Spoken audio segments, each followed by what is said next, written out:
एक और जो अपने आप को बहुत बड़ा भंते कहता है, कौन है? विनाचार्य। जानते हैं क्या भंते जी हैं? नहीं है। मेरे कहने से नहीं है, ये आप जान रहे हैं। नहीं है भंते। क्या बात कर रहे हो? आपके मध्य प्रदेश और महाराष्ट्र में तो बहुत उसका आवश्यकता हो रहा है। जहां भी लोग जा रहे हैं रील बना रहे हैं, वीडियो बना रहे हैं। बड़ी मुसीबत है। पहली बात तो ये है कि चीवर देने का अधिकार किसी एक भिक्षु को नहीं है, भिक्षु संघ को देना चाहिए। या कोई भिक्षु अगर चीवर दे भी रहा है तो वो भिक्षु किसी संघ से अनुशासित होना चाहिए। पहली चीज समझ में आ रही है? तो ना तो वो भिक्षु संघ से अनुशासित है जो चीवर दे रहा है, लेकिन फिर भी चीवर दे दिया तो चीवर देने के बाद वो क्या हुआ? प्रशिक्षु हुआ। प्रशिक्षु हुआ ना, श्रामणेर। तो पहली बात तो अपने गुरु की आज्ञा के बिना कहीं पर भी कोई कार्य नहीं कर सकता। कर सकता है क्या? सोचिए, कोई नहीं आता। बहुत बढ़िया। बाबा साहेब की एक भी बात नहीं मानते और बाबा साहेब जयंती मना रहे हैं। आपको जयंती मनाने का अधिकार नहीं है। जैसे हम अपने बच्चों की जयंती मनाते हैं, बर्थडे मनाते हैं ना, क्या करते हैं? केक लेकर आएंगे, डीजे लगाएंगे, नाचेंगे गाएंगे और फिर केक काट के खा जाएंगे। हो गया जन्मदिन। कोई लक्ष्य नहीं है। लेकिन महापुरुषों की जयंती ऐसे नहीं मनाते। आपके बीच में इतनी सारी संस्थाएं हैं, बौद्ध धर्म का कार्य कर रही हैं, भारत को बुद्धमय करने का कार्य कर रही हैं, भारतीय बौद्ध महासभा है और भी सभाएं हैं। क्या आप लोगों के बीच में आकर ये सब डिस्कशन नहीं होता? बड़ा ताज्जुब है। आप लोग जीरो पे खड़े हैं, जीरो पर, बिल्कुल जीरो पर, बहुत बड़ा जीरो है। बौद्ध धर्म के बारे में कोई जानकारी नहीं है कि आरएसएस के पास भी बौद्ध भिक्षु हैं। अगर सरकार ने आपकी बात मान ली और ये बीटी एक्ट 49 जो है इसको निरस्त कर दिया और उसने अपने ही बौद्ध भिक्षुओं को वो महाबोधि महाविहार दे दिया, तो बताइए आपके आंदोलन का क्या होगा? कभी पूछा आपने, सोचा इस बारे में? आपके आंदोलन का क्या होगा? आपका आंदोलन खत्म होगा नहीं होगा? सरकार ने किसको दिया बिहार? बौद्ध भिक्षुओं को।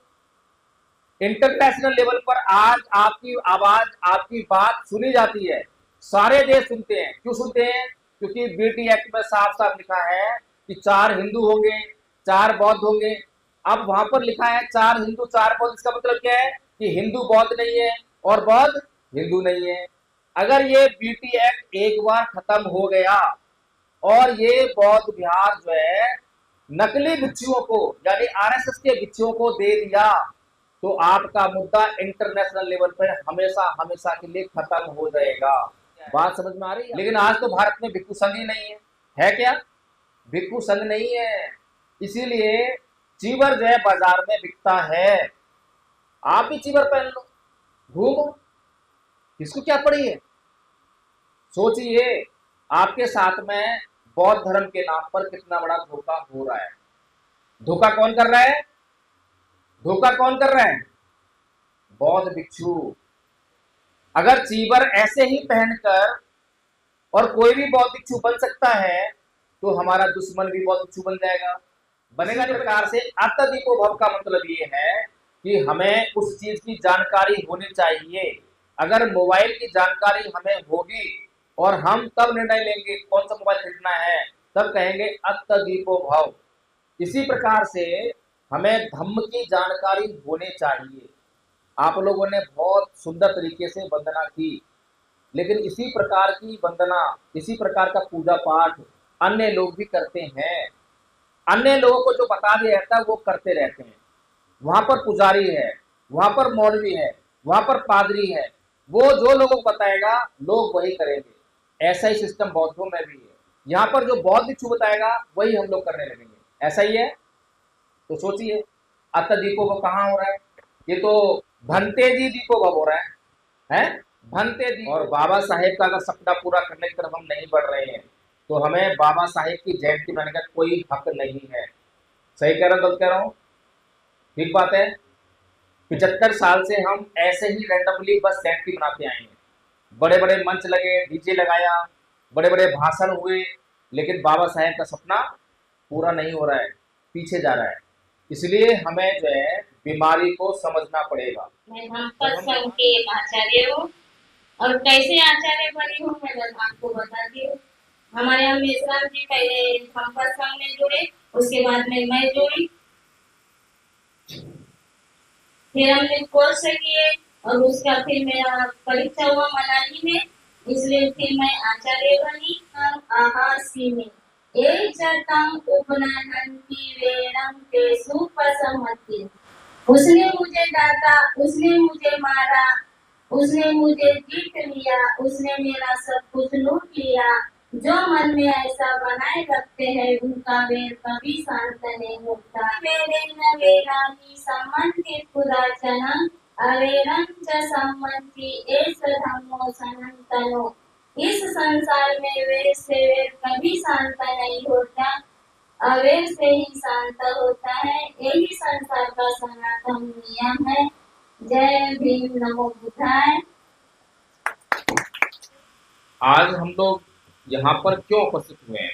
सबसे पहले तो हमें इस बात का सवाल का जवाब हमारे पास होना चाहिए, होना चाहिए। अब मैं अपनी बात शुरू कर रहा हूँ, अब कोई और वक्ता नहीं। ये जो कार्यक्रम है आम कार्यक्रम नहीं है। आप लोगों ने, मुझे लगता है कि जैसे और लोग आते हैं, कार्यक्रम करते हैं, भाषण देते हैं, चले जाते हैं, भाषण जो होने थे वो हो गए। अब भाषण नहीं होगा, अब मिशन की बात होगी। इसीलिए हर एक आदमी का ध्यान जो है इधर रहना चाहिए, कहीं और ध्यान नहीं जाना चाहिए। अगर वास्तव में हम परम पूज्य बाबा साहेब भीमराव अम्बेडकर की जयंती मनाना चाहते हैं तो हमारा ध्यान जो है बाबा साहेब के मिशन पर होना चाहिए। सभी लोग अपने आप को कमिट कर लीजिए, चाहे अब 1 घंटा लगे चाहे 2 घंटा लगे। बाबा साहेब ने हम लोगों के लिए जो है अपने 4 बच्चे कुर्बान किए, बीवी कुर्बान की, अपनी पूरी जिंदगी का सुख चैन कुर्बान किया। हम जानते हैं, तो क्या हम बाबा साहेब के मिशन को पूरा करने के लिए अभी 1 घंटा या 2 घंटा नहीं बैठ सकते? बैठ सकते हैं। अगर भूख भी लगेगी तो सहन कर सकते हैं हम। तो आपने कभी इस बात को सोचा है क्या? आपके बीच में इतने बड़े बड़े वक्ता आए होंगे, भाषण दिए होंगे, बहुत सारे मंच लगे होंगे, लगे न लगे, लेकिन कभी आप लोगों ने इस बात पे गौर किया कि ये जो लोग आकर हमें बोलते हैं कि हमारा सब कुछ खतरे में है, खतरे में है, बचा लो, संविधान खतरे में है, ये क्यों बोल रहे हैं? हमारे समाज के जो नेता हैं वो जैसा हमसे चाहते हैं हम वैसा ही करने लगते हैं। ऐसा ही है ना? हमारी अपनी बुद्धि काम नहीं करती है। अभी हमारे बहुजन समाज के लोगों ने, नेताओं ने संविधान संविधान चिल्लाना शुरू कर दिया। जब हम जाते हैं, मीटिंग्स करते हैं, तो हम पूछते हैं कितने लोगों के घर में संविधान है, क्योंकि संविधान का बहुत हल्ला हो रहा है। तो बहुत सारे हाथ खड़ा करते हैं कि हमारे घर में संविधान है। तो मैं पूछता हूँ संविधान पढ़ा क्या? नहीं पढ़ा। क्यों नहीं पढ़ा? समझ में नहीं आता। समझ में आ रही बात? समझ में नहीं आता। फिर सबसे बड़ी बात क्या है कि जो लोग संविधान संविधान चिल्ला रहे हैं, संविधान बांट रहे हैं, उनसे पूछो क्या तुमने संविधान पढ़ा क्या? नहीं पढ़ा है। संविधान नहीं पढ़ा। सोचिए, जो लोग संविधान संविधान चिल्ला रहे हैं और उन्होंने ही संविधान नहीं पढ़ा, तो वो आपको मूर्ख बना रहे हैं या आपको अक्लमंदी बांट रहे हैं? क्या कर रहे हैं वो? कभी आपने सवाल किया है? अभी पीछे तो एक भंते संविधान बांट रहा था, सुना था? एक भंते संविधान यात्रा निकाल रहा था। क्या उस भंते ने, क्या उस बौद्ध भिक्षु ने संविधान पढ़ा? पूछिए उससे। नहीं पढ़ा। जो संविधान वकीलों तक को समझ में नहीं आता है और बाबा साहेब का अगर सपना पूरा करने की तरफ हम नहीं बढ़ रहे हैं तो हमें बाबा साहेब की जयंती मनाने का कोई हक नहीं है। सही कह रहा हूं, गलत कह रहा हूं? ठीक बात है। 75 साल से हम ऐसे ही रैंडमली बस जयंती मनाते आए हैं। बड़े बड़े मंच लगे, डीजे लगाया, बड़े बड़े भाषण हुए, लेकिन बाबा साहेब का सपना पूरा नहीं हो रहा है, पीछे जा रहा है। इसलिए हमें जो है बीमारी को समझना पड़ेगा। जब हम बीमार होते हैं तो क्या करते हैं? बीमार होते तो क्या करते हैं? दवा खा लेते हैं? दवा नहीं खाते, पहले बीमारी का कारण पता लगाते हैं। अगर आपको कारण नहीं पता लगा और आप ऐसी दवाई लेते रहे तो फिर वो बीमारी ठीक नहीं होने वाली। हो सकता है कि वो दवा ठीक हो, ना ठीक हो, दोनों बात होती है। इसलिए बीमारी के कारण का पता लगना चाहिए। अगर परम पूज्य बाबा साहेब डॉक्टर भीमराव अंबेडकर जो दुनिया के सबसे बड़े विद्वान हैं, सबसे बड़े बुद्धिमान हैं, अगर उनकी बातों पर भारत में अमल नहीं हो रहा है तो उन कारणों का पता लगाना जरूरी है। कहीं हमारे साथ धोखा तो नहीं हो रहा, ये जानना जरूरी है। इसीलिए ये जो कार्यक्रम है ये बहुत महत्वपूर्ण है। जो लोग कुछ लोग आए थे चले गए, जिनको जाना था वो चले गए, उनका मुझे लगता है कि मिशन और मूवमेंट से कोई मतलब नहीं है। आप लोग बैठे हैं सुनने के लिए, मुझे लगता है कि आप लोग अगर ध्यान से सुनेंगे तो हम ये समझ पाएंगे कि हमारा मिशन मूवमेंट क्या है और हमारे समाज के जो नेता हैं, बुद्धिजीवी लोग हैं, बौद्ध भिक्षु हैं या बहुजन मीडिया है, वो हमारे सामने किस मिशन मूवमेंट को परोस रही है, ये समझना बहुत जरूरी है। हमें असली खाना और नकली खाना इसके बीच में भेद को समझना बहुत जरूरी है। सबसे पहले मैं आपको चाहूंगा कि आप लोग जो है 4 लोगों से सावधान रहिए। 4 लोग, वो कौन से हैं? पहला है सामाजिक बेईमान बौद्ध भिक्षु। समझ में आ रहा है सबको? सामाजिक बेईमान बौद्ध भिक्षु, इससे क्यों सावधान रहना चाहिए? क्योंकि आपको ये पता नहीं है कि बौद्ध भिक्षु है या नहीं है। पता है आप लोगों को? क्या आप लोगों को जानकारी है?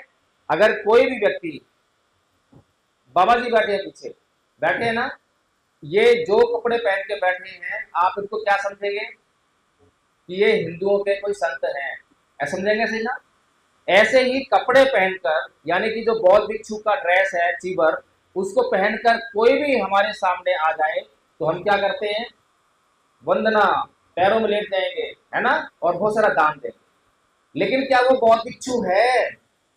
एक बार राजा बिंबिसार कहीं जा रहे थे, रास्ते में एक गधे को देखा, उस गधे के ऊपर चीबर पड़ा था और राजा बिंबिसार ने हाथ जोड़कर उसको नमन किया। किसको नमन किया? गधे को या चीबर को? चीबर को। और ये कहानी आपको ये बौद्ध भिक्षु जरूर सुनाते हैं। क्यों? क्योंकि आप गधे को मत देखो, चीबर को देखो। अच्छा, अब ये बताइए कि अगर चीबर एक गधे के ऊपर, एक पेड़ के ऊपर, पत्थर के ऊपर और एक मनुष्य के ऊपर पड़ा हो तो कुछ फर्क होता है या नहीं होता? फर्क है या नहीं है? कोई फर्क नहीं है। क्या फर्क है? आप लोगों ने कभी प्रश्न नहीं किए हैं। केवल अंधविश्वास, जैसे हिंदू अंधविश्वासी हैं वैसे ही हम भी अंधविश्वासी हैं। अंधविश्वास और विश्वास पे क्या फर्क होता है पता है आप लोगों को? अंधश्रद्धा और श्रद्धा में क्या फर्क होता है पता है आप लोगों को? नहीं पता। इसीलिए हमारे साथ कोई भी आता है और बेईमानी और धोखा करके चला जाता है। विश्वास क्या होता है? जिस बात को कोई बोले और हमने उसकी बात को यूं का त्यों मान लिया तो वो क्या है? विश्वास है या अंधविश्वास है? वो अंधविश्वास है। लेकिन हमें किसी ने कोई बात कही और हमने उसकी जांच की और जांच करने के बाद वो सत्य साबित हुई और तब हमने उस पर विश्वास किया, तब वो विश्वास है। ठीक है? और जब हम किसी भी बात के ऊपर इस प्रकार से जांच करने के बाद, प्रश्न करने के बाद, संदेह मिटाने के बाद जब विश्वास लेकर आते हैं तो वो श्रद्धा कहलाती है। क्या कहलाती है? श्रद्धा। इसीलिए ये भगवान बुद्ध ने भी कहा, बाबा साहेब ने भी कहा और तमाम हमारे जो भी संत महापुरुष हुए हैं उन्होंने इस बात पर जोर दिया कि आपकी आंखों पर, बुद्धि पर बहुत सारे आवरण पड़े हुए हैं अंधश्रद्धा के, उनको हटाइए, जांच कीजिए, प्रश्न कीजिए, संदेह कीजिए और तभी किसी बात पर भरोसा लेकर आइए। ऐसा भगवान बुद्ध ने कहा है या नहीं कहा? कहा है। तो आपने उसका अमल किया क्या? अमल किया? नहीं किया। क्यों? क्योंकि अमल करने के लिए मेहनत करनी पड़ेगी। मेहनत करनी पड़ेगी ना। हम लोग बहुत बोलते हैं आत्मदीपो भव, बोलते हैं आत्मदीपो भव, बड़ा रैंडमली बोल देते हैं। लेकिन आत्मदीपो भव क्या ऐसे जाएगा? आत्मदीपो भव करने के लिए क्या करना पड़ेगा? है अपना दीपक स्वयं मनोकार से। आत्मदीपो भव का मतलब ये है कि हमें उस चीज की जानकारी होनी चाहिए। अगर मोबाइल की जानकारी हमें होगी और हम तब निर्णय लेंगे कौन सा मोबाइल खरीदना है, तब कहेंगे अत्तदीपो भव। इसी प्रकार से हमें धम्म की जानकारी होनी चाहिए। आप लोगों ने बहुत सुंदर तरीके से वंदना की, लेकिन इसी प्रकार की वंदना, इसी प्रकार का पूजा पाठ अन्य लोग भी करते हैं। अन्य लोगों को जो बता दिया जाता है वो करते रहते हैं। वहां पर पुजारी है, वहां पर मौलवी है, वहां पर पादरी है, वो जो लोगों को बताएगा लोग वही करेंगे। ऐसा ही सिस्टम बौद्धों में भी है। यहाँ पर जो बौद्ध भिक्षु बताएगा वही हम लोग करने लगेंगे। ऐसा ही है। तो सोचिए, अत दीपो को कहाँ हो रहा है? ये तो भंते जी दीपो भव हो रहा है। भंते दीपो भव, अत दीपो भव नहीं है, भंते दीपो भव। भंते जो कहेंगे वो हम करेंगे। और इसीलिए भंते जी आते हैं चीवर पहनकर। अब चीवर पहनने लायक है या नहीं है? धम्पद कितने लोग पढ़ते हैं? किसी ने पढ़ा है धम्पद? धम्पद किसी ने पढ़ा है? नहीं पढ़ा। फिर बस ये त्रिशरण पंचशील, उसके बाद पूजा करना और सीख लिया, बुद्ध वंदना, धम्म वंदना, संघ वंदना, फिर और पूजा करना सीख लिया, जय मंगला जाप कर ली, बस हो गई पूजा। इतना ही सीखा है? बस पूजा करना ही सीखा है? और पूजा करना भी नहीं सीखा आपने, क्योंकि पूजा करने का मतलब भी आपको पता नहीं है। धम्पद में एक पद में कहा है कि योचय वंत कस्सा व सीले सुनाए तो उपे तो दम सच्चेन सैवे का सब रहती, कि जो व्यक्ति सत्य पर आधारित नहीं है, सीलों पर प्रतिष्ठित नहीं है, संयम नहीं बरतता है, उसको कासाय वस्त्र धारण करने का कोई अधिकार नहीं है। समझ में आया? किसने बोला ये? भगवान बुद्ध ने बोला है। किसके लिए बोला है? भिक्षुओं के लिए बोला है। भिक्षु संघ को आदेश दिया है। लेकिन आज तो भारत में भिक्षु संघ ही नहीं है क्या? भिक्षु संघ नहीं है। इसीलिए चीवर जो है बाजार में बिकता है। आप भी चीवर पहन लो, घूमो, किसको क्या पड़ी है? सोचिए, आपके साथ में बौद्ध धर्म के नाम पर कितना बड़ा धोखा हो रहा है। धोखा कौन कर रहा है? धोखा कौन कर रहा है? बौद्ध भिक्षु। अगर चीवर ऐसे ही पहनकर और कोई भी बौद्ध भिक्षु बन सकता है, तो हमारा दुश्मन भी बौद्ध भिक्षु बन जाएगा। बनेगा नहीं बनेगा? हमें पता है कि आरएसएस ने बहुत सारे बौद्ध भिक्षु बनाए हैं। अब आरएसएस का बौद्ध भिक्षु कौन है और हमारा बौद्ध भिक्षु कौन है, ये कैसे जानोगे? कैसे मालूम पड़ेगा इस बात के बारे में? बताइए आप लोग। नहीं मालूम। तो सोचिए, अभी महाबोधि महाविहार का आंदोलन हो रहा था। क्या हुआ? किसी ने सवाल किया? आपको जैसे ही मालूम पड़ा कि महाबोधि महाविहार बौद्धों का महाविहार है, सम्राट अशोक के द्वारा बनाया गया है, उस पर ब्राह्मणों का कब्जा है, उस पर जो है हमें कब्जा वापस लेना है, वो बौद्धों को मिलना चाहिए, ये बौद्धों का अधिकार है, बौद्धों की विरासत है, ऐसी ऐसी बातें आप लोगों के सामने जब की गई तो आपने भर भर के दान दिया, खूब दान दिया, जितना भी आपके पास था खुले मन से दान दिया। लेकिन आपने प्रश्न किया क्या? अत्तदीपो भव हुए क्या? आपने पूछा कि तुम महाबोधि महाविहार को कैसे मुक्त कराओगे? किसी ने पूछा क्या? कोई भी कुछ भी हमारे बीच में आता है, कहता है और हम उसकी बात को मानने लगते हैं। अब मुझे एक बात बताइए कि जब सरकार के पास, यानी कि जो आरएसएस है उसके पास भी बौद्ध भिक्षु हैं, हमें इस बात से फर्क नहीं पड़ता कि कितने लोग हैं।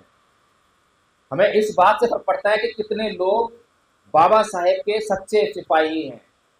जो सच्चाई सिपाही होंगे वो सत्य तक पहुंचने का काम करेंगे और वही मिशन को आगे लेकर जाएंगे।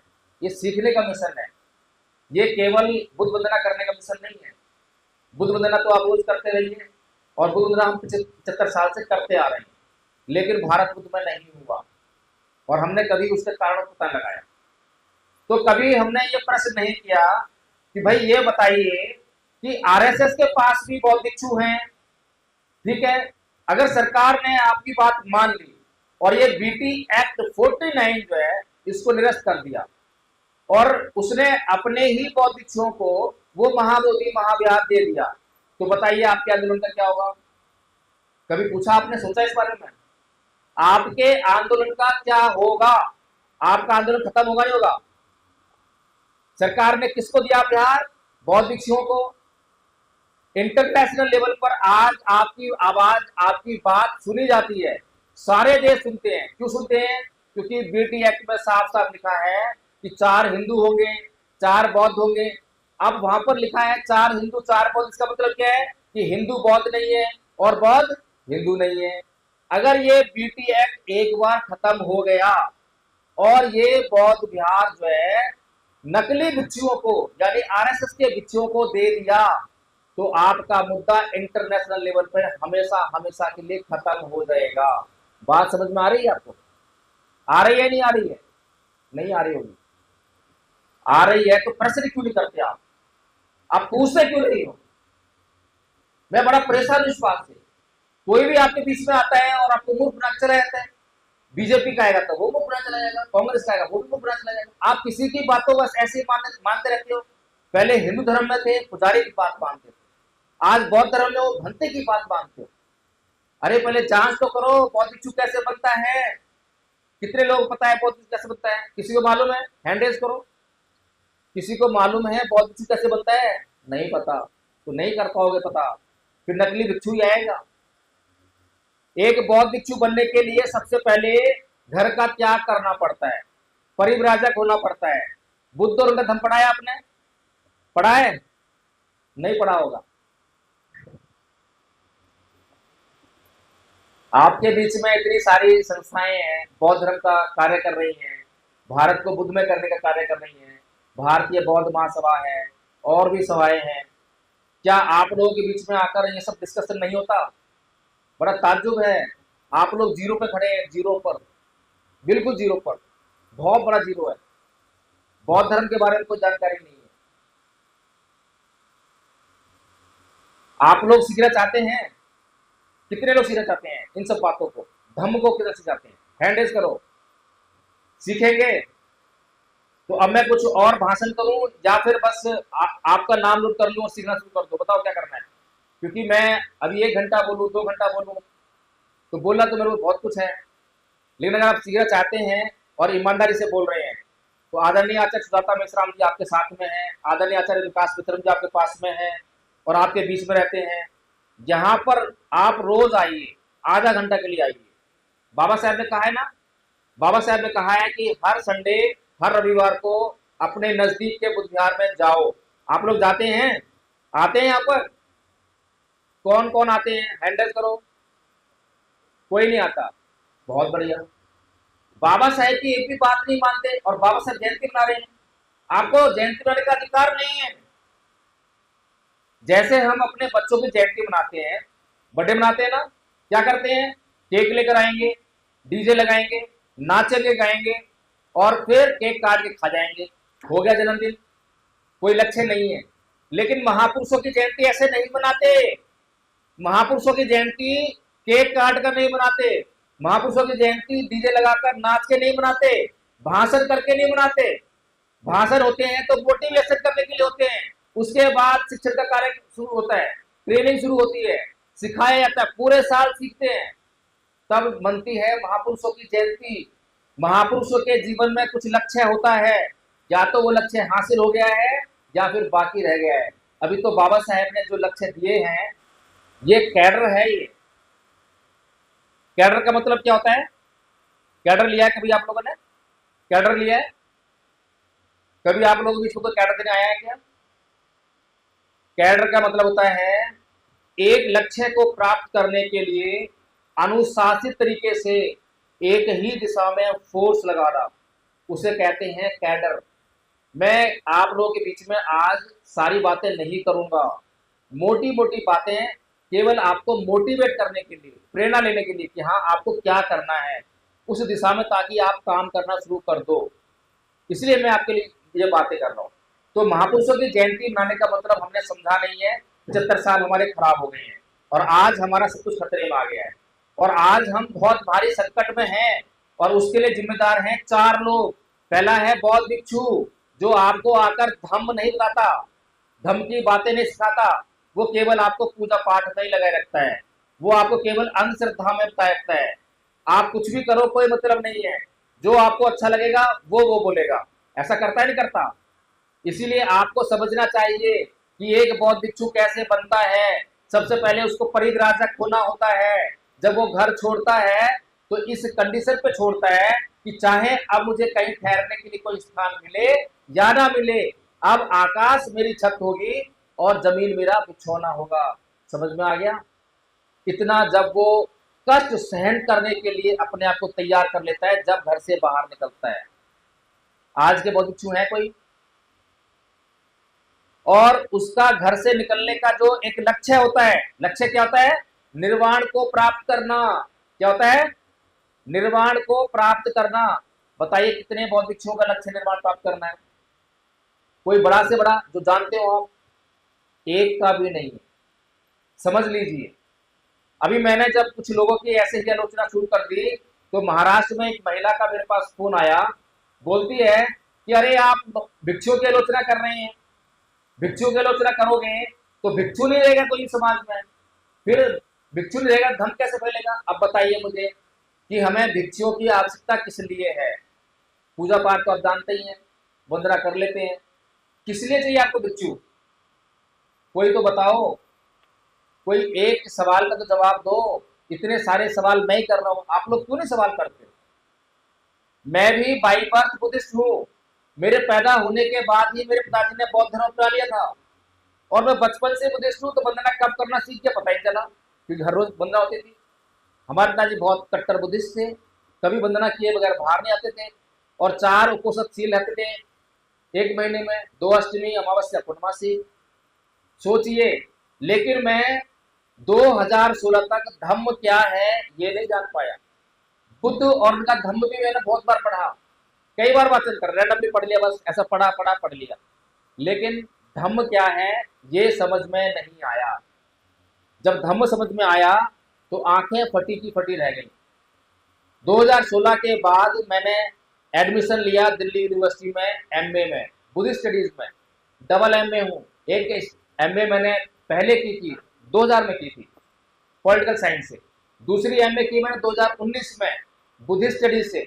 उसके बाद नेट क्वालिफाई किया, और पीएचडी मैंने नहीं की, क्योंकि मैंने कहा भाई जो मुझे समझ में आया है वो समाज को बताना बहुत जरूरी है।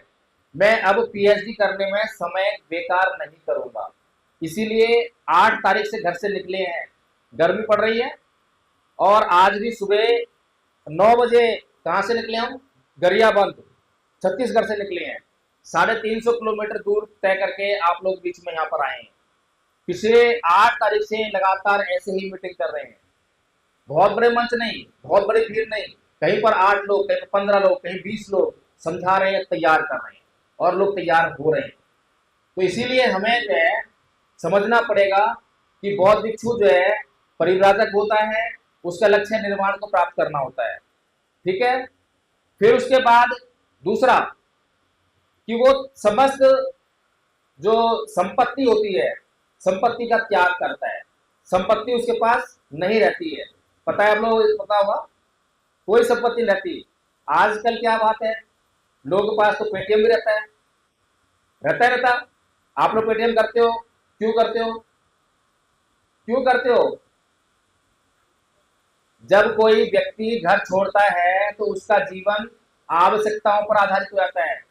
आवश्यकताओं को, किस लिए आवश्यकता? शरीर को बनाए रखने की आवश्यकता, बस केवल एक ही आवश्यकता है, शरीर को बनाए रखने की आवश्यकता। क्यों? क्योंकि उसको निर्वाण प्राप्त करना है, और निर्वाण को प्राप्त करने के लिए शरीर जरूरी है, जरूरी है ना।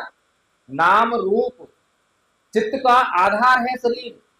ये चित्त अपने आप में कहीं नहीं ठहरता, इसको शरीर चाहिए।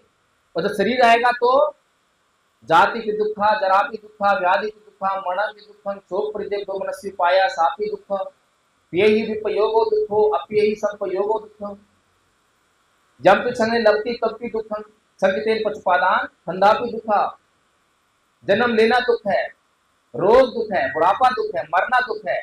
जिनको हम चाहते हैं बिछुड़ते हैं तो दुख होता है, जिनको हम नहीं चाहते मिलते हैं तो दुख होता है, जो हम चाहते हैं वो नहीं प्राप्त होता है तो दुख होता है। कुल मिलाकर 5 स्कंदों से निर्मित ये शरीर दुखों का घर है। समझ रहे हैं? तो ये भगवान बुद्ध ने हमें बताया है। पहला आर्य सत्य बताया मैंने, दुख, ये शरीर में दुख ही दुख है, लेकिन हम लोग तो सुख ढूंढते हैं, हमें सुख चाहिए, सारी दुनिया ही सुख ढूंढती है। भगवान बुद्ध से पहले सारे लोग क्या ढूंढ रहे थे? सुख और स्वर्ग और अप्सराएं, ये 3 मुख्य विषय थे। लोगों की खोज के, लेकिन पहली बार भगवान बुद्ध ऐसे हुए जिन्होंने ना तो सुख को खोजा, ना अप्सराओं को, ना स्वर्ग को। किसे खोजा? दुख को। क्यों खोजा?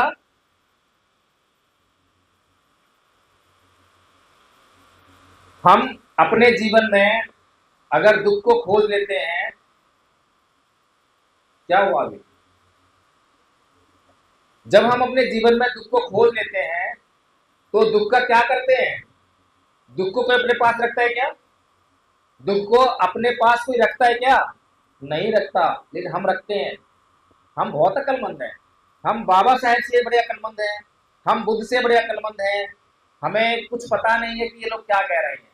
हमें किसी से मतलब नहीं है, हमें तो खाली भक्ति जी आएंगे, चलो 3 बार नमन करो, नमन कर दिया, चलो बोलो नमो तस्य भगवतो अरहतो सम्मा सम्बुद्धस्य, 3 बार बोल दिया, चलो अब शरण गमन को बुद्धं शरण गच्छामि, ये भी कर दिया। बाकी हमें कुछ नहीं पता हम क्यों कर रहे हैं। किसी से पूछो कि शरण गमन क्यों करते हो, नहीं पता होगा। नमन क्यों करते हो, नहीं पता होगा। नमन का अर्थ क्या है? मैं बुद्ध को नमन करता हूँ, बस इतना पता है। मैं सम्यक सबूत को नमन करता हूँ, इतना पता होगा, बाकी कुछ नहीं पता है। लेकिन धम्मपद संघ आपको जो है एक एक चीज बड़ी गहराई से बताने वाला है। जितने भी सवाल आपके भीतर हैं, सवाल कीजिए। धम्मपद संघ आपको सवाल करने के लिए प्रेरित करता है, आपको ये नहीं कहता कि सवाल मत करना। हम सवाल का जवाब दे पाएंगे तो ठीक है, नहीं दे पाएंगे तो आपको कहेंगे आप खोजिए और खोजते रहिए, और जब तक सवाल का जवाब ना मिल जाए तो शांत मत बैठिए। हम भी प्रयास करें खोजने का। हम ये नहीं कहते कि हम आपके सभी सवालों का जवाब दे देंगे। तो इसीलिए जब भगवान बुद्ध ने कहा कि इस जीवन में कोई भी प्राणी जब उत्पन्न होता है, हम तो मनुष्य हैं, हमारे अलावा कुत्ते बिल्ली तमाम तरह के जीव हैं, वो भी उत्पन्न हो रहे हैं, सभी के जीवन में दुख ही दुख है। प्राणी उत्पन्न हुआ, दुख शुरू हुआ, लेकिन मनुष्य का जीवन जो है बहुत दुर्लभ है, बहुत दुर्लभ है। भगवान बुद्ध कहते भी हैं कि बुद्ध पादो दुर्लभो दुलोकस्मिन्, मनुष्य पटिलाभावो दुर्लभो, श्रद्धा संपत्ति दुर्लभो, पवित्र भावो दुर्लभो, सद्धम्म श्रवणं अति दुर्लभं। सद्धम्म श्रवणं को यानी सद्धम्म को सुनना अति दुर्लभ बताया है, और मनुष्य का जीवन बहुत दुर्लभ बताया है। इनको हमें समझना चाहिए, कभी और डिटेल में बताएंगे, अभी शॉर्ट में बता रहा हूँ। तो भगवान बुद्ध ने जब दुख को खोज लिया तो उन्होंने क्या करा? तो 153 नंबर की गाथा है धम्मपद में, पढ़ लेना। अनेक जाति संसारं संधा विसन अनिविसन, गह कारक विसंतो दुखा जाति पुनः पुनः, गह कारक दिक्थोसी पुनः गेहन न कहासी, सब्बा ते फासित्वा विद्या, गह कूटं विसंकितं, विसंखार गतं चित्तं करहानं भय मत जगा। कि मैं अनेकों जन्मों तक भटकता रहा, खोजता रहा, ढूंढता रहा, अनुसंधान करता रहा, और बार बार दुखों में पड़ता रहा, लेकिन अब हे घर बनाने वाली कृष्णा, मैंने तुझे देख लिया है, अब तू दोबारा घर नहीं बना पाएगी, क्योंकि मैंने कृष्णा का क्षय कर दिया है, नाश कर दिया है, अपने चित्त को संस्कार से मुक्त कर लिया है। कितने लोगों का पुनर्जन्म में विश्वास है? बताएं, पुनर्जन्म होता है या नहीं होता? किसका विश्वास नहीं है वो हाथ ला करो।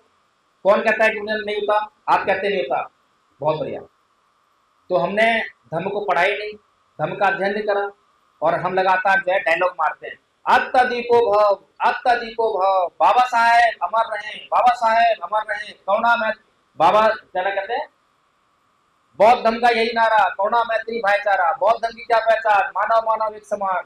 हाथ में पंच झंडा लिया, घर पे लगा लिया, हो गए बौद्ध, बन गए बौद्ध, और फिर रोते हैं कि भारत बुद्धमय नहीं हो रहा, कोई बौद्ध नहीं बन रहा, बौद्ध धर्म साइंटिफिक है, बौद्ध धर्म बहुत अच्छा है। अरे भाई, बौद्ध धर्म साइंटिफिक है, बहुत अच्छा है, कोई बताओ ना बौद्ध धर्म क्या है। बौद्ध धर्म किसी को पता ही नहीं है। जब आपको बौद्ध धर्म नहीं पता है तो दूसरे को क्या बताओगे? बताओ मुझे। अभी आदरणीय आचार्य जी ने गाथा गाई थी ना धम्मपद की, अकोची मंग अवधि मंग अजीबी मंग आहासी में ये चत्तम उपनयंती बेरंग तेसर न सम्मति। उसने मुझे मारा, उसने मुझे लूटा, उसने जीत लिया। जो ऐसा अपने मन में बनाए रखते हैं उनका वैर कभी शांत नहीं होता। आपने कभी सोचा है इन बातों के बारे में? एक कहानी सुनाता हूँ, आपका मार्गदर्शन होगा। हमारे एक साथी हैं, दिल्ली पुलिस में काम करते हैं, अब तो रिटायर हो गए खैर। वो दोनों हस्बैंड वाइफ और हम दोनों हस्बैंड वाइफ हर रोज एक पार्क में जाते थे, जॉगिंग करी, वॉकिंग करा कुछ है, और कुछ ऐसे करके फिर हम धम्मपद का यही वाला पद उनको सिखा रहे थे, और उनको ये पद याद हो गया। हिंदी में भी, पाली में भी अच्छी तरह याद हो गया। फिर एक दिन उनकी मैडम का फोन आया कि प्रकाश जी जल्दी से घर पे आइए। मैंने क्या हुआ? 3 दिन से बोलचाल नहीं है। सोचिए, 3 दिन से बोलचाल नहीं है। हम लोग उनके घर पर गए तो साहब अपने ड्यूटी से वापस आए, तो मैडम उनके लिए पानी लेकर आए गिलास में। तो वो कहते हैं कि अगर ये लोग घर पे ना आए होते तो ये पानी का गिलास तेरे मुंह पर देके मारता। बड़ा गंभीर मामला हो गया था।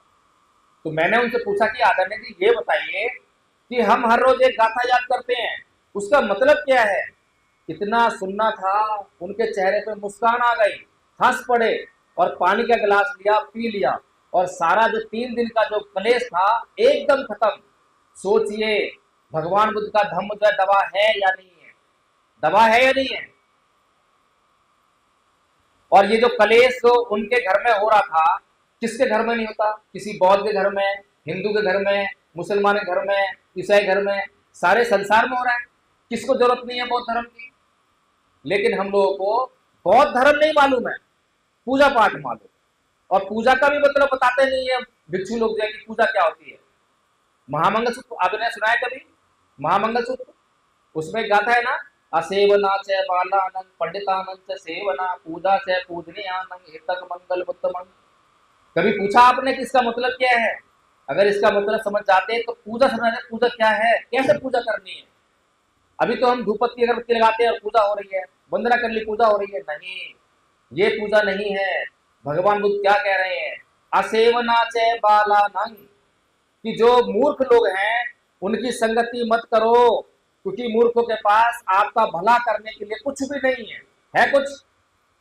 आपका कल्याण करने के लिए अगर किसी भी आदमी के पास कुछ भी हो तो क्या वो मूर्ख हो सकता है?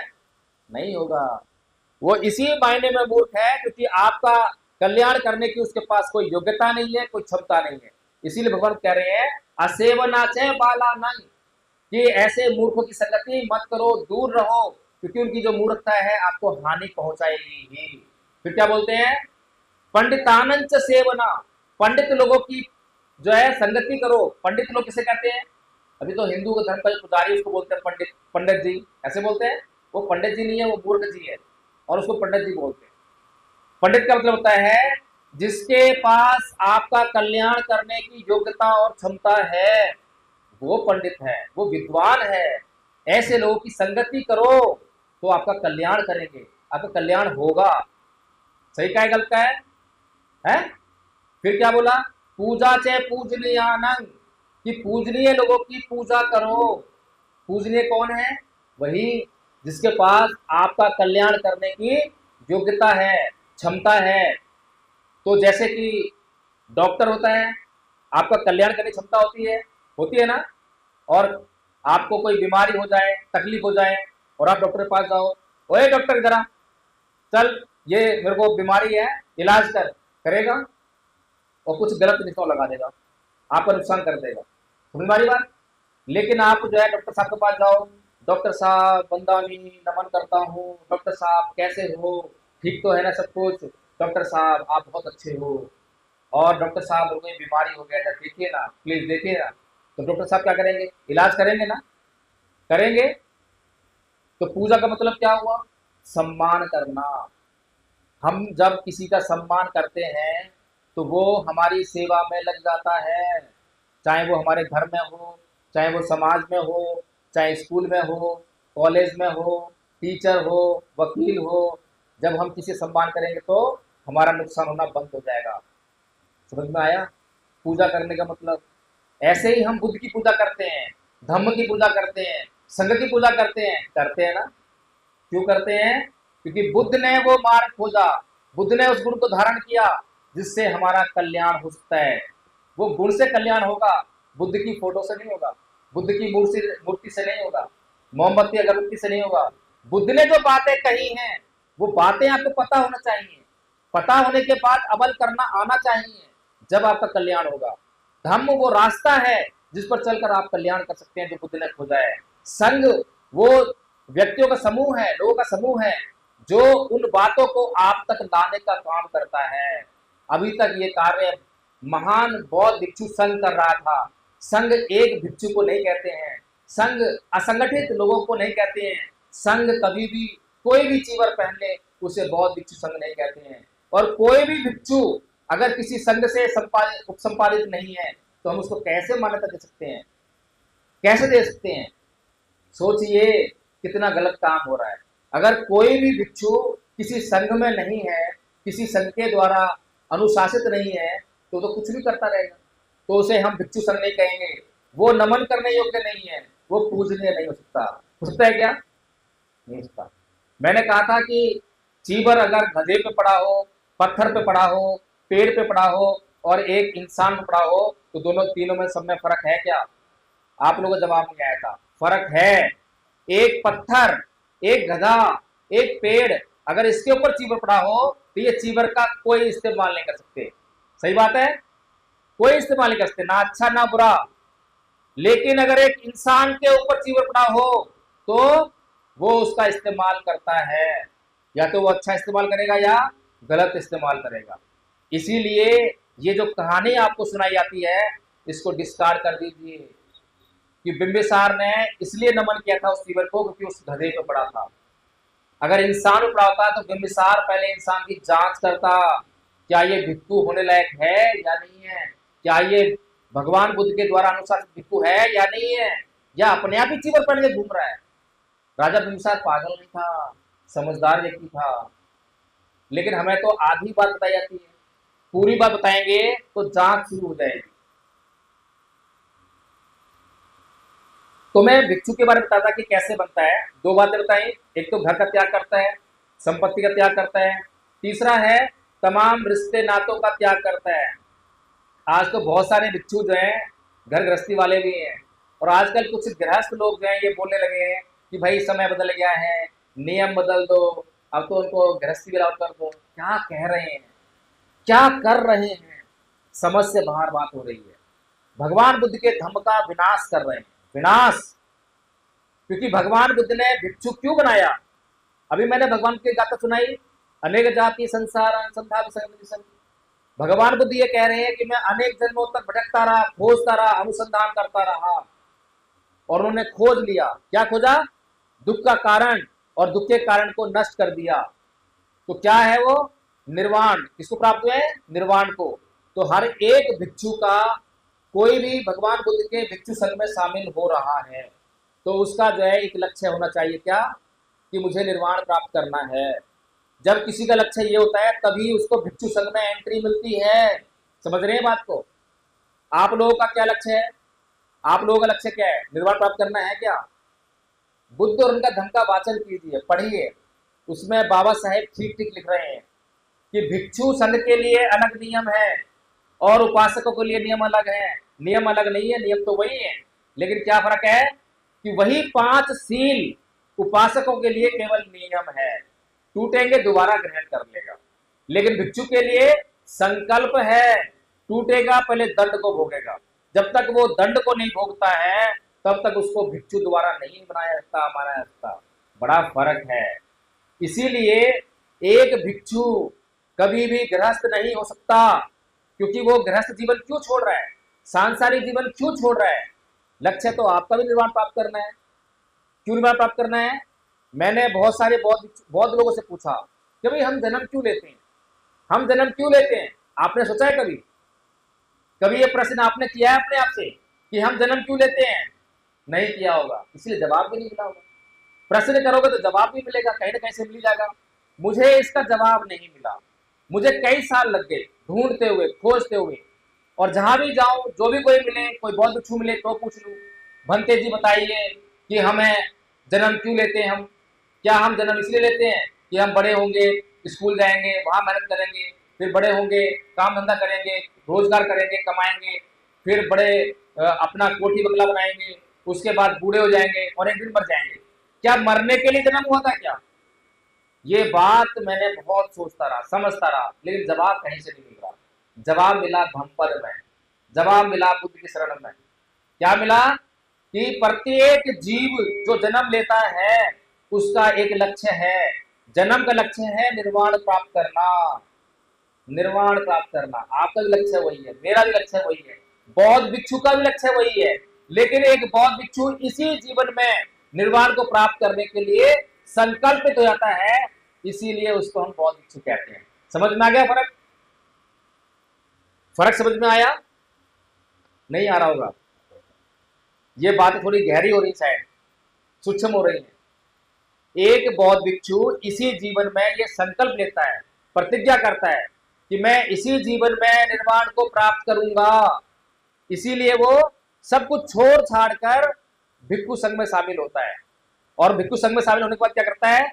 दिन रात विपස්සना, ध्यान करता है। कितने भिक्षु ध्यान करते हैं? किसी का मतलब ही नहीं है। ये सारे बौद्ध भिक्षु जो है सांसारिक हैं। सबसे बड़ी विडंबना, पूरे देश के बौद्ध लोगों को खुलेआम दिन दहाड़े कुछ लोग बड़ा मूर्ख बना रहे हैं। अभी एक बड़ा चेहरा है, नाम जानते होंगे आप उसका, नाम बताऊं या जानते हैं? महाबोधि महाविहार का आंदोलन का बड़ा चेहरा जो चीवर पहन के घूमता है। दो लोग ऐसे हैं जो समाज को दिन दहाड़े उनकी आंखों में मिर्च झोंकने का काम कर रहे हैं। एक तो आदरणीय आकाश लामा जी है, जान रहे हैं कौन है वो? बौद्ध भिक्षु हैं या गृहस्थ हैं? गृहस्थ हैं। और वो जो ऐसे कासा वस्त्र पहनते हैं, वो उससे लोग उनको कहते हैं भंगते। अभी साइंस जर्नी ने उनको लाइव स्ट्रीम किया। अब बताइए, बड़ा ताज्जुब है। साइंस जर्नी जो है बहुत ही बुद्धिमान कार्य करता है, बुद्धिमान समझते हैं लोग उसको जो है। लेकिन वो अगर आकाश लामा को भंते आकाश लामा कह रहा है, तो फिर सारा समाज क्या समझेगा उसको? क्या समझेगा? भंते समझेगा ना। यानी कि ये बहुजन मीडिया बड़ी इंपॉर्टेंट है। अगर आपको गलत सूचना देगी तो आपको गलत ही लेना पड़ेगा। समझ रहे हैं? इसीलिए बहुजन मीडिया के ऊपर जिम्मेदारी है कि वो हर एक बात की पहले जांच करे, उसके बाद वो प्रसारित करे। जो व्यक्ति गृहस्थ है उसको भंते कह दिया, कितना बड़ा पाप कर दिया। पाप है, पुण्य नहीं है, पाप है। एक और जो अपने आप को बहुत बड़ा भंते कहता है, कौन है? विनाचार्य। जानते हैं क्या भंते जी हैं? भंते हैं? नहीं है, मेरे कहने से नहीं है, ये आप जान रहे हैं। नहीं है भंते। क्या बात कर रहे हो? आपके मध्य प्रदेश और महाराष्ट्र में तो बहुत उसका आवश्यकता हो रहा है। जहां भी लोग जा रहे हैं, रील बना रहे हैं, वीडियो बना रहे हैं। बड़ी मुसीबत है। अभी जिन भंते जी ने उनको चीवर दिया, यानी कि श्रामणेर बनाया। पहली बात तो ये कि श्रामणेर कौन होता है? प्रशिक्षु होता है। जैसे कि आदरणीय आचार्य सुजाता जी बैठी हुई हैं, जब ये हमारे संघ में शामिल हुई तो हमने इनको पहले एडमिशन दिया। एडमिशन करने के बाद इनको प्रशिक्षु बनाया। क्या प्रशिक्षु हैं? इनको एक आचार्य दिया कि आप इनकी देखरेख में अपने ये प्रशिक्षण को पूरा कीजिए, कोर्स पूरा कीजिए। जब इनका कोर्स पूरा हो गया तो इन्होंने अपने आचार्य को बोला, आचार्य ने संघ को बोला, संघ ने इनकी परीक्षा के लिए 5 आचार्यों का बोर्ड बनाया और उस बोर्ड ने इनकी परीक्षा ली। जब इन्होंने परीक्षा में 80% नंबर लेकर आई, तब इनको हमने पास घोषित किया और इनको आचार्य बोलने लगे। समझ रहे हैं? ऐसे ही विनाचार्य को भी उनके गुरु ने चीवर दिया, श्रामणेर बनाया। तो गुरु चीवर क्यों देता है, श्रामणेर क्यों बनाता है? पहली बात तो ये है कि चीवर देने का अधिकार किसी एक भिक्षु को नहीं है, भिक्षु संघ को देना चाहिए। या कोई भिक्षु अगर चीवर दे भी रहा है तो वो भिक्षु किसी संघ से अनुशासित होना चाहिए। पहली चीज समझ में आ रही है? तो ना तो वो भिक्षु संघ से अनुशासित है जो चीवर दे रहा है, लेकिन फिर भी चीवर दे दिया, तो चीवर देने के बाद वो क्या हुआ? प्रशिक्षु हुआ ना, श्रामणेर। तो पहली बात तो अपने गुरु की आज्ञा के बिना कहीं पर भी कोई कार्य नहीं कर सकता। कर सकता है क्या? सोचिए, सोचते नहीं है हम लोग। फिर बीच में अभी एक बात सुनने को मिली, उसके गुरु ने ये कहा कि मैंने इसका चीवर वापस ले लिया है, अब ये मेरा शिष्य नहीं रहा।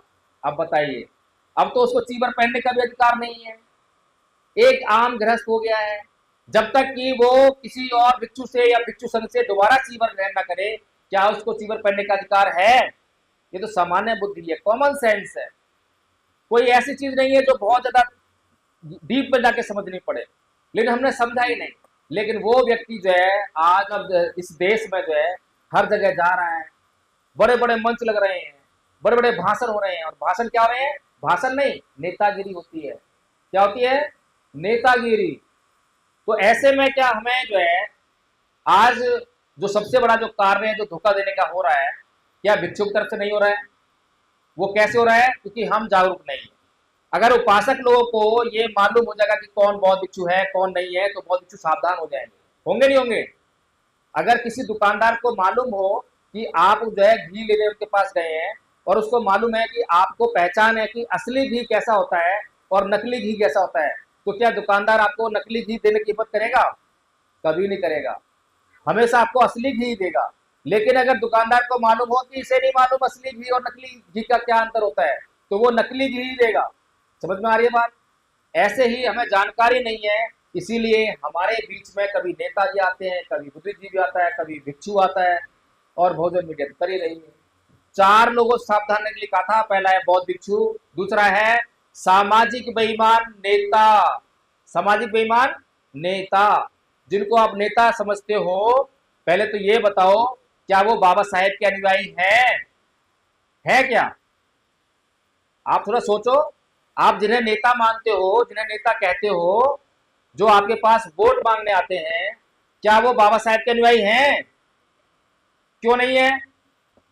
क्योंकि बाबा साहेब ने बौद्ध बनने के लिए कहा था। आप सोचिए कितने नेता बौद्ध हैं? एक भी नहीं है। तो फिर हमारा नेता हमें धोखा दे रहा है। और आंदोलन करता है, वो करता है ना। आंदोलन किस लिए करता है? कहीं पर अत्याचार हो गया तो उसको न्याय दिलाने के लिए आंदोलन करता है। न्याय क्या है? उस परिवार को नौकरी दो, उस परिवार को मुआवजा दो, ऐसा ही आंदोलन होता है। और जैसे ही उस परिवार को नौकरी मिल गई, उस परिवार को मुआवजा मिल गया, तो न्याय हो गया। यही न्याय समझते हैं हम। यही हमें समझ में आया है। अरे नहीं भाई, अत्याचार किस पे हुआ?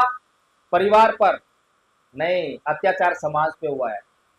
जब तो हम लोग वहां इकट्ठा हुए, आंदोलन किया। अगर परिवार का आपसी झगड़ा होता तो हम इकट्ठा होते क्या? नहीं होते। वो आपसी झगड़े का मामला नहीं है, वो समाज के ऊपर अत्याचार है, जातिवादी अत्याचार है। सही बात कह रहा हूं? तो जातिवादी अत्याचार अगर समाज के ऊपर हुआ है, तो न्याय किसके साथ होना चाहिए? परिवार के साथ में या समाज साथ में?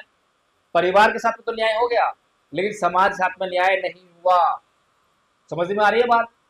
फिर बाबा साहेब ने क्या कहा था? अभी जो बाबा साहेब की एक बात को हमारे नेता लोग मंचों पर आकर बहुत कहते हैं। क्या कहते हैं?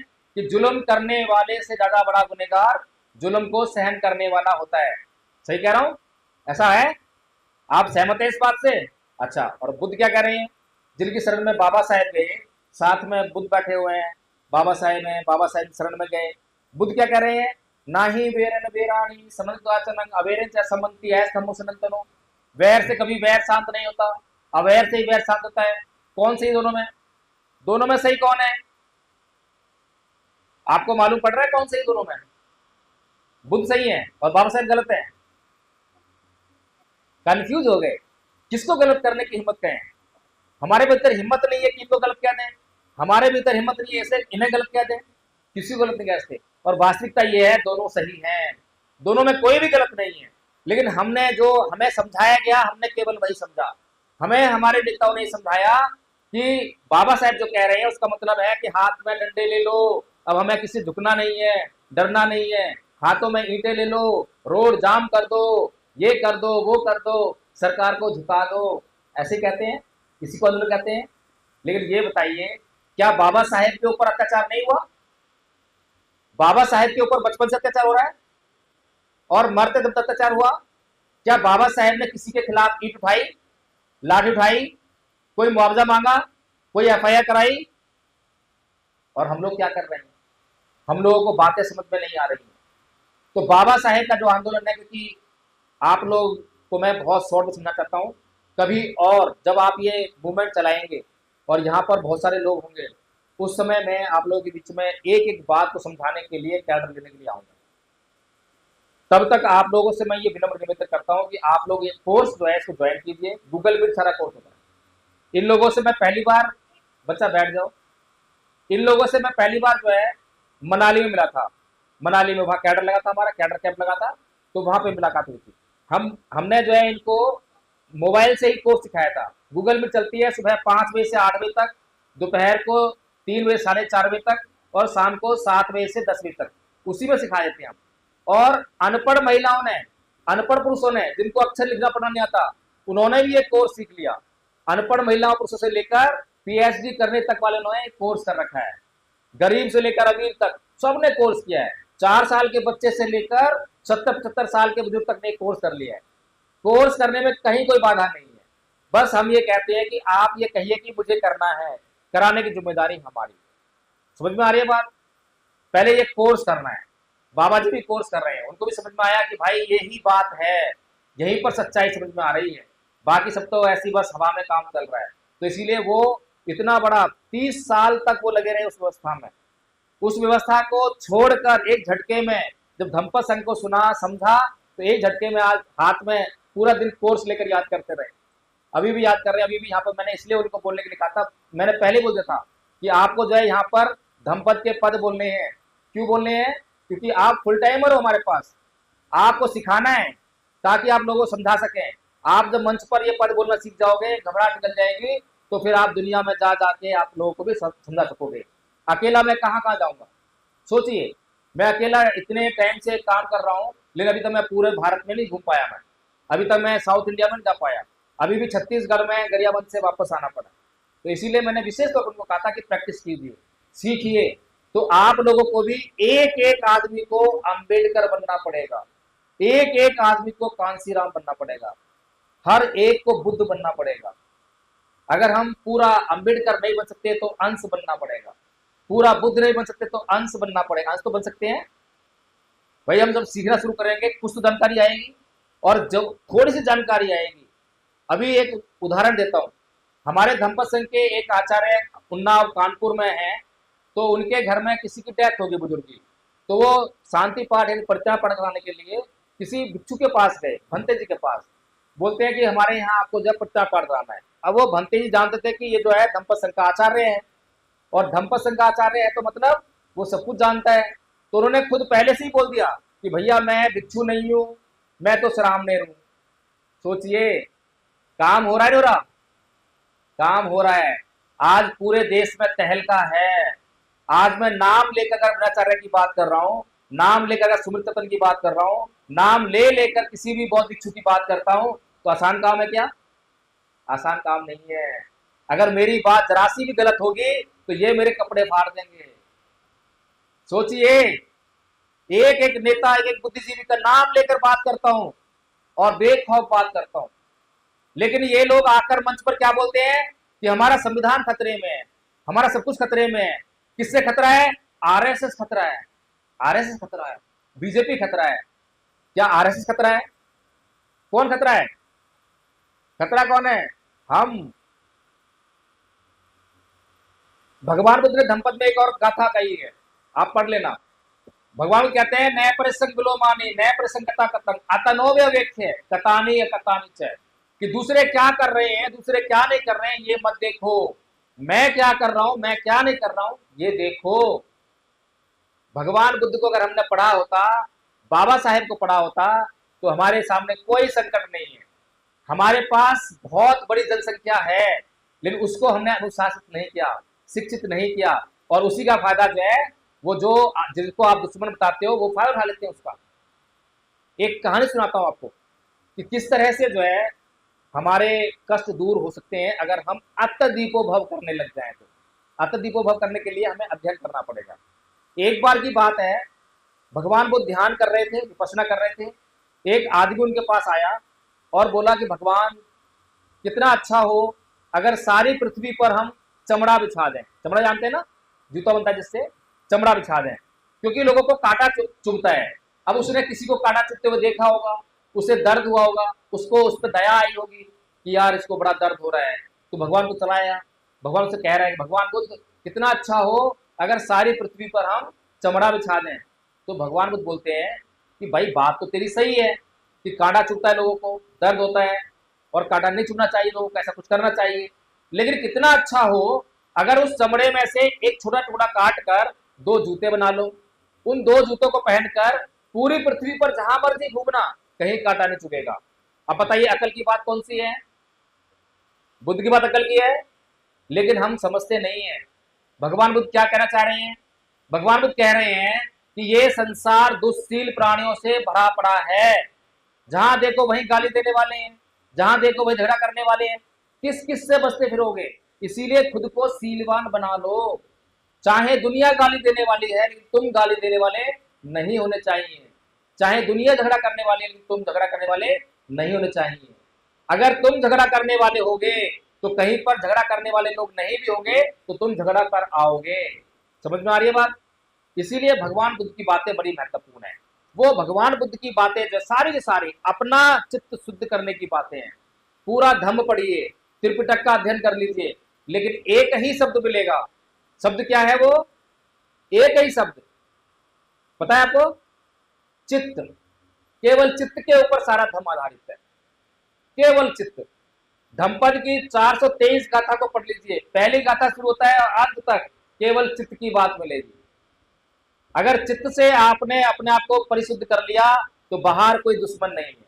ये आरएसएस बीजेपी कुछ है ही नहीं, इनको तो हमने हुआ बना रखा है क्योंकि हम अपना काम नहीं करते। अब सोचिए, बाबा साहेब ने कहा कि हिंदू धर्म को छोड़ दो, तो क्या आरएसएस ने मना कर रखा है हमारे लोगों को कि मत छोड़ो? अगर हमारे लोग हिंदू धर्म को छोड़ दें तो क्या होगा पता है आप लोगों को? क्या होगा नहीं मालूम? अरे हिंदू धर्म अल्पसंख्यक हो जाएगा, खत्म हो जाएगा। हमारे ही लोगों की वजह से तो बना हुआ है हिंदू धर्म। हिंदू धर्म है क्या? तो बाबा साहेब इतना बड़ा मूल मंत्र दे रहे हैं लेकिन हम लोग समझ नहीं रहे हैं। दूसरी बात कही कि बौद्ध धर्म अपना लो। क्या बीजेपी ने मना करा है बौद्ध धर्म अपनाने के लिए? क्या आरएसएस मना करती है? कोई और मना करता है? कोई मना करता। अपनाओ बौद्ध धर्म, बुद्ध की बातें मानो, लेकिन हम अपना काम नहीं करते हैं। अपना काम करते नहीं है और दोष दूसरों को देते हैं। और ये काम कौन सिखाता है हमें? हमारा बुद्धिजीवी, हमारा नेता, हमारा बौद्ध भिक्षु और बहुजन मीडिया। सही कहा मैंने गलत कहा? चार लोग बड़े खतरनाक हैं। ये चार लोग अगर सही दिशा में काम करें तो हमारा उत्थान हो सकता है, और ये चार लोग सही दिशा में काम नहीं कर रहे हैं तो हमारा नुकसान हो रहा है, हमारा सब कुछ खतरे में आ गया है। भगवान बुद्ध धम्मपद ने गाथा और कही है, वही बताना चाहूंगा आपको मैं। भगवान कहते हैं, नैतंग माता पिता कैयरा अये वापी च यातका सम्मा पड़ी हितक चित्तन शेषो नंग ततो करे। कि जितनी अधिक भलाई आपका सही दिशा में लगा हुआ चित्त मन कर सकता है, उतनी भलाई तो आपके माता पिता भी नहीं कर सकते। इंपॉर्टेंट है या नहीं है? बाबा साहेब ने इसीलिए कहा था कि अपने लोगों की सरकार भी बन जाए तो भी हमें फायदा नहीं होगा अगर वे लोग भी हमारे ऊपर अत्याचार करने वाले होंगे तो। अत्याचार कहां से आता है? अत्याचार कौन करता है? ये सारी दुनिया जो है पापी को मारने में लगी है, लेकिन केवल भगवान बुद्ध है जो पापी को नहीं मारते, पापी को छूते भी नहीं है, पाप को मार देते हैं। क्या करते हैं? पाप को मार देते हैं। हम सबके भीतर पाप है और हम अपने भीतर के पाप को नहीं मार रहे हैं, हम दूसरों को, लोगों को दोष दे रहे हैं। तो इसीलिए मैं इन शॉर्ट बस इतना कहना चाहता था कि आप लोग जो है जागरूक रहिए। हमारे महापुरुषों ने प्रश्न करने के लिए कहा है, संदेह करने के लिए कहा है, जांच करने के लिए कहा है। यहाँ मैं आप लोगों के बीच में आया हूँ तो मैंने जो बातें कही हैं उनको भी यूं का त्यों मत मान लेना, उनको भी सोचना समझना। जितना आप सोचोगे उतना ही आपकी बुद्धि बढ़ेगी, उतना ही विकास होगा, और फिर आपको कोई मूर्ख नहीं बना पाएगा, फिर आप अंधविश्वासी नहीं रहोगे, फिर आप अंधश्रद्धा में नहीं पड़ोगे, फिर आप खुद से जो है निर्णय ले पाओगे, फिर होगा आत्मदीपो भाव। समझ में आ गया सबको? अब कितने लोग एडमिशन लेंगे इस कोर्स में? कितने लोग कोर्स करेंगे? ईमानदारी से कोर्स जल्दी से जल्दी कंप्लीट करना है। आप लोग ने